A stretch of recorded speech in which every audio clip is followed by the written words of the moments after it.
こんにちは、アリンコ元の水木です。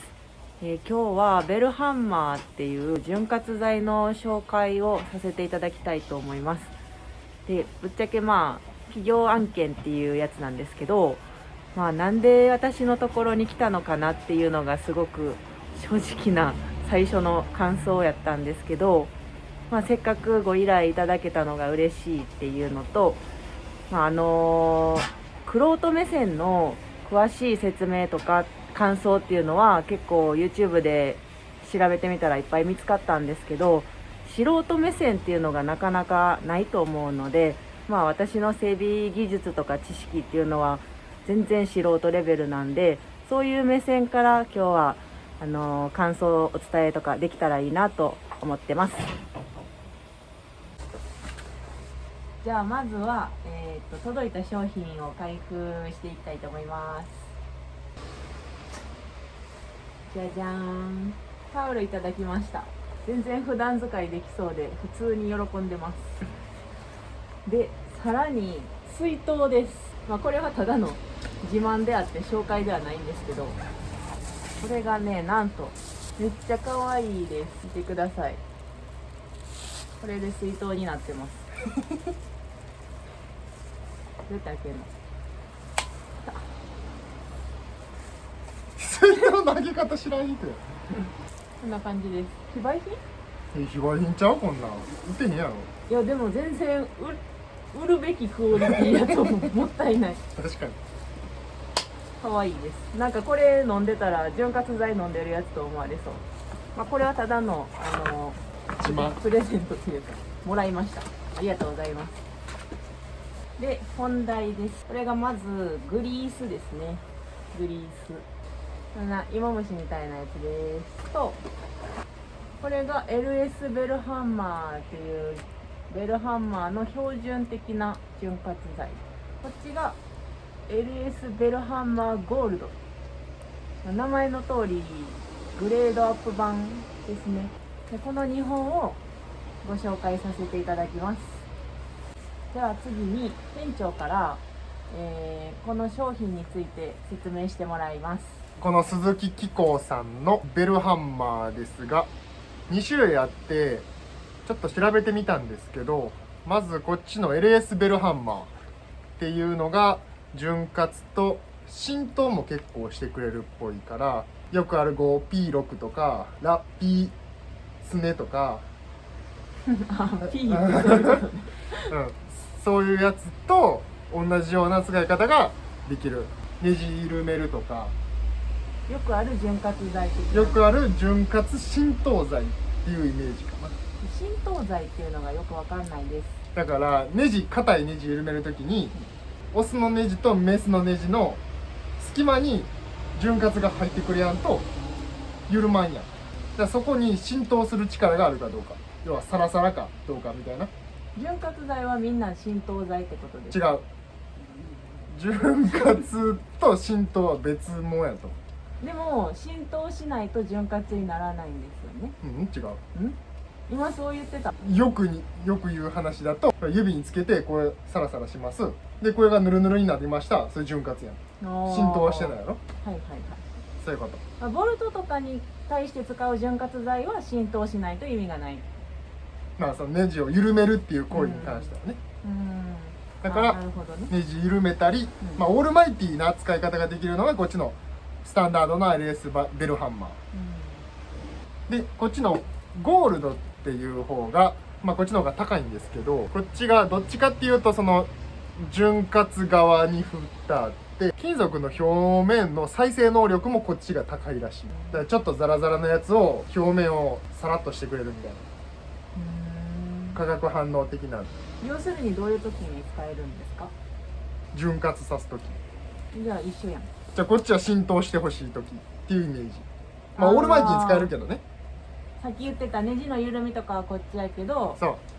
じゃあ例えばバイクやとどういう時に使えるってこと？バイクやとベルハンマー自体がどっちも極圧潤滑剤っていうんだけど、その圧力がかかるところに適してるよっていう、グーって圧力かかるところに適してるよっていう商品なんですよ。ブレーキパッドのとことか。いやブレーキパッドはかけやんといてもう書いてあるからブレーキにはかけないでくださいって。今一生懸命考えたの圧力がかかるところ。このベルハンマー自体他にも商品のラインナップがあって、エンジンの添加剤とかっていうのもある。添加剤って何？エンジンの調子を良くする液体、オイルに混ぜたりして使う。こいつがそれになるの？こいつの原液がそれになる。あ、原液も売ってるからそれを添加剤代わりに使えるってこと。そういうことです。へであとはどっちもバイクに使われてるゴム製品とかプラスチック製品を侵す力が少ない。ー。だからゴムとかプラスチック使われているところに吹いてもいける。悪影響が少ない。悪影響がもうほとんどないに等しいって言ってた。潤滑剤によっては悪影響があるものがあるってこと？そう、基本的にグリースのスプレーとか、それこそ 5P6 とか分かりにくいですね。ラスピネとかはゴムをやっちゃうからあんまあかんねんけど、こうやったらそれこそフロントフォークのシールとか。ラスピネダメなの？ラスピネダメやで。へえ。シールチェーンのシールにも全然いけるからチェーンルーブとしても使える。どっちもなんかその金属の表面を化学反応させて強くするみたいな、滑りよくするみたいなやつがあるからええらしい使ってへんから長いこと使わんと効果は分からんと思う。でこのグリスもさっきのスプレーの成分がグリスに入ってるみたいな感じ。バイクの整備ではこっちの方が、そのメカニック的にはこっちの方がよく使うかも。こっちのスプレーもその水に強いって、雨とか水とかに流れにくいと書いてた。だからチェーンとかにもいいんだね。そう、ただやっぱそれよりも流れにくいのはグリス。それこそ高圧洗浄でやらんとなかなか取れへんし、そのレバー周りのグリス。そうレバー周りとか、そのオイルシールとかそういったことに使えるね。キャリパーのピストンとかは？キャリパーのピストンもいける。化学反応的なって言ってたやん。それがなんか金属と金属が擦れ合った時にこれが間に入ってたら擦れ合う熱で反応して良くなるらしい。熱で反応してその表面をツルツルにしてくれんねんて。で拭いた後キコキコしたらいいらしい。このカタログ今説明してたんだよ。さっきからめっちゃカンペ代わりにされてましたけど、ここの話やんね。貼った方がいいんちゃう？これそう。このデコボコのところに埋め込まれていってツヤツヤになるよっていう話やと思う。そうそう、熱で反応したらそうやって定着するよみたいな感じやな。この図解は分かりやすい。であとはその耐油表、そのゴムいけるとかプラスチックいけるとかいうのが、こんなパンフレットには全部書いてあるんで、このニトリルゴムとかフッ素ゴムっていうのがバイクによく使われているオーリングとかシールのゴムになるんで、だいたいいけると思います。ぶっちゃけこういうパンフレットを見てもその専門家じゃないと分からんねんって思うような専門用語がいっぱいあって結局どういうことってなりがちなんじゃないかと思うんですけど、今回の説明でちょっと分かりやすかったんじゃないでしょうか。私もちょっと分かったんでちなみにベルハンマーが4000円ぐらい、3630円の税で、ゴールドは5350円の税。高い。このモスラはいくら？ゴールドのナンバー2っていうやつで4500円の税。これもすごいいい値段するへー。鈴木機工さんが機械のメンテナンスとかそういうのをしてる会社みたい。そこで絶対実証はしてるはずやから、性能はお墨付きちゃうかなと思います。そういうメンテナンスとかしてる中でこんなんがあったらいいなって思ってきっと作ってはるんかな。ゴムとかプラスチックに使われるっていうのが一番強いよね。クラッチワイヤーに刺したら信号待ちでクラッチ握ってても疲れへんねんで。やってみようかな。ちょっと誇張してる気がするけどそんなん言うたらあかんで怒られるで。もうどっちかっていうとエンジンオイルとか、スプレーグリスとかと比べてほしいような感じ。潤滑剤やけど潤滑剤の枠を超えたすごいやつ。すごいやつっていう感じです。説明は以上です。はーい。じゃあ実験していきましょう。はまずこのベアリングをちょっと実験台に使ってみたいと思います。で、この線は動画的にこう回ってんのが分かりやすいかなと思ってつけてみました。で、カブでこの前買えた中古の、使用済みベアリングで、もともとシールドなんですけど、外のシールドの部分取って中のボール見えるようにしてます。で、今エンジンオイルが染み込んだ状態です。これを回してみるとこんな感じ。1ピンで1回転ぐらいそうやね、大体。で、これを洗ってみます。で、オイルをきれいに洗いました。この状態で回すとめっちゃ回る。めっちゃ回る。良くなった。いや、よくはなってこの状態もう完全に油ついてないから、この状態で使い続けたら速攻で金属と金属が擦れ合って、摩耗する的な。鬼摩耗する。確かに音がなんかジャラジャラ言うやろ。と、なんか触ってる感じにもこう振動が伝わってくる。じゃあベルハンマーをかけてみます。さっき言ったみたいに金属同士をまずなじまして、その熱を持たすことによって表面が反応してくれて、うわ、いい感じになるらしい。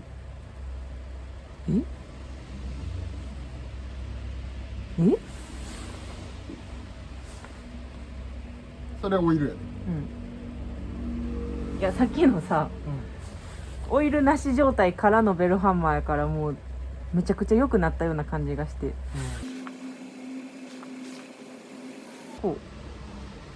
回り心地は変わらん。音はしないし、一発で回る回数もう別に変わらん。同じぐらい、この実験に関しては多分どのオイルでも潤滑剤でも同じように結果は今現時点ではなると思う。だからここから先の耐久性とか、その雨とか水に流されにくいとか、表面がなんかそうやって反応して良くなってるとか、目に見えない部分ですごいんやと思う。動画で伝えにくいってことやな。間違いないなエンジンオイルとか潤滑剤とかはよっぽどなものじゃない限り値段相応です。高ければいいし、安ければあかんしみたいな。日本で売ってるやつでこんだけ高くて、ちゃんと鈴木機構さんが作ってるっていう時点でめっちゃ潤滑剤やちなみに違う潤滑剤も試してみる？ラピスネラスペネか、浸透防腐潤滑剤って書いてる、ラスペネは。でこっちは極圧かな、潤滑剤って書いてるから、そもそも用途が全く違うものです。はい、それを比べようとしてます。はい、それを比べようとしてます。こっちの方がサラサラやから絶対周りはいいはず。でもカラカラしてる。カラカラしてる？へえ。振動はめっちゃある。さっきのベルハンマーはもうスースーって感じやったけど、カラカラカラカラって感じ。手には伝わってくるんだよ。伝わってきてる。周りはいいかもね、確かに。ほら、その分隙間があるってことやからな。クリアな姿はその周りは良くなるから。そもそもこんなベアリング、ホイールのベアリングやけど、これ重さかかるところやから、人の体重とバイクの体重とだから、そういうところにはベルハンマーがやっぱおすすめちゃいますか？圧力かかるところにね。そういうことね。圧力ね、分かってなかった。じゃあ次行ってみます。はい、実験第2弾。鉄板持ってきました。鉄の角パイプです。これ吸ってみて。ここのちょっと嫌な音が鳴ると思います。圧力をかけて金属と金属を擦れ合わしてる感じなんですけど、これを吹いたらなんか変わるんちゃうかなと思って、はい、それはさっきと同じ感じでやってみます。静かなったんちゃう？おー、確かにこう比べると音のゴリゴリ感がスムーズな音に変わってる。全然違うやん。全然違うで。今度角でやってみる。あキーン言うた。キーンとかは言ってないねんけど、うんこの何やろゴリゴリしてる感じでその金属の擦れ合う嫌な感じがする。こっちはもうやりたくないってなる。へえ。あーってなるでもこっちやったらいける。ああ、でもほんまにスーって入るな。ああー、はいはいはい。いやーってなるんじゃない、すごい抵抗。これはいい実験やなんか比較するじゃん。ラスペにちょっとあんまり出したのかわいそうやから、こっち拭いてエンジンオイル。エンジンオイルって潤滑剤なの？潤滑剤か。潤滑剤やな。そのために入れてるのそうやな。でもなんかザラザラ感あるな。音もでもわかる？音も違うな。なんかこの鉄板ってこっちとこっちで素材違うとかってる一緒や。なんか別にほんまに案件とか抜きでこんなに違うってなる。うんザラザラやし音が鳴る。音もザラザラ。エンジンオイルの方がそうこすった後にうまく取れてる感があるよね。こすったところがもう薄くなりすぎてる。でこっちはまんべんなく広がったまま。これはいい実験やったかも。伝わってきた良さが。はい、オーリング新品4つ全部同じサイズを1個ずつ入れて、ほんでベルハンマーがゴムを侵食しにくいっていうことなんで、それを確かめたいなと思います。じゃあラスペネもうやめたろ。どっちかっていうとベルハンマー俺はスプレーグリス的な使い方をするもんやと思うんで、スプレーグリス1個は何もしない、1個これ LS ベルハンマー普通の方 LS ベルハンマーゴールド。これ1ね。で、これ2ね。1ね。2ね。で、これでちょっと時間置いて、何もつけてないオーリングと比べて、まあ、肥大してないかどうかやね。ブヨブヨになっちゃうから。あかんかったら。まあ、変化を調べる実験ということでやってみます。はい。で、3週間ぐらい放置した結果がこちらです。だいぶ経った。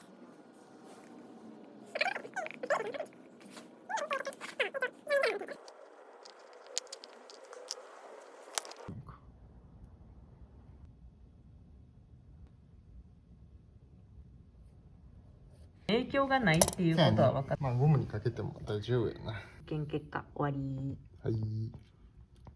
はい、次が最後の実験なんですけども、台具にチェーンとかレバー周りとかにですね塗布してみて、塗布する前とした後で乗り比べてどのように感じるかっていうのを素直に、お伝えしていきたいと思います。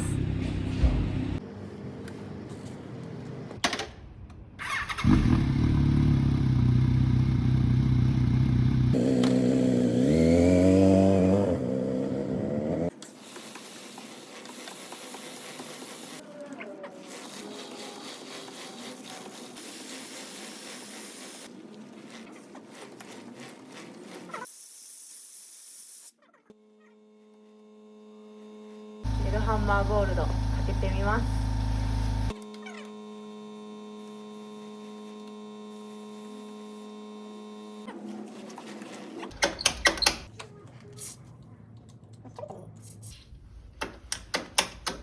どう？すごい。キコキコ言わんのとまあ、そりゃそうなんだ。キコキコ言わん。ああ、嘘。ああ、すごい。あとは、めっちゃかける。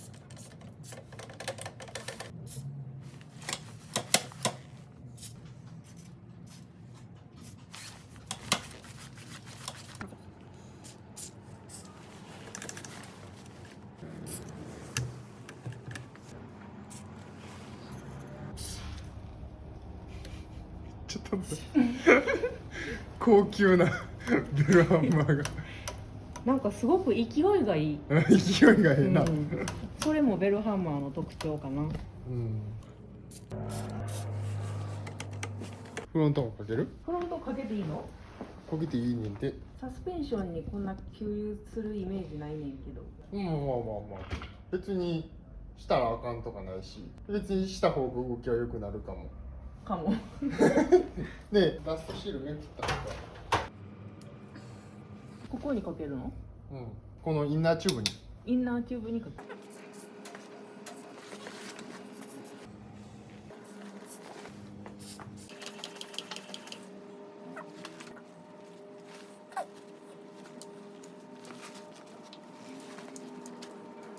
まあ一通り外からできるベルハンマーをやったんちゃう？あとシートキャッチとかもできるで。こう金属と金属が当たるところはベルハンマー。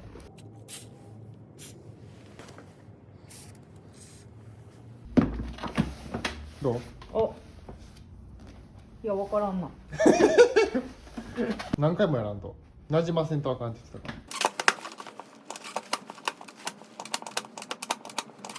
ら。なんか入りやすくなった気がする。よし、ガソリンタンクとかはあそこのバンっていうところがなくなる？なくなるかも。一回開けて。それ鍵穴はじゃなくて開けて、ここのヒンジのとこ。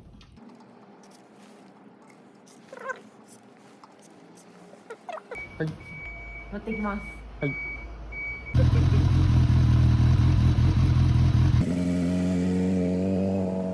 どうでした？まあぶっちゃけなんか良くなった気がするっていうのが体感できてるのかプラシーボ効果なのかわかんない。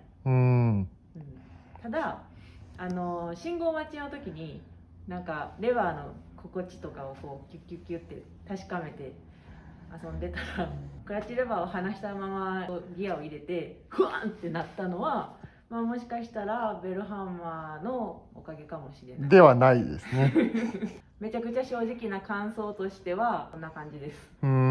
まあせやろうね。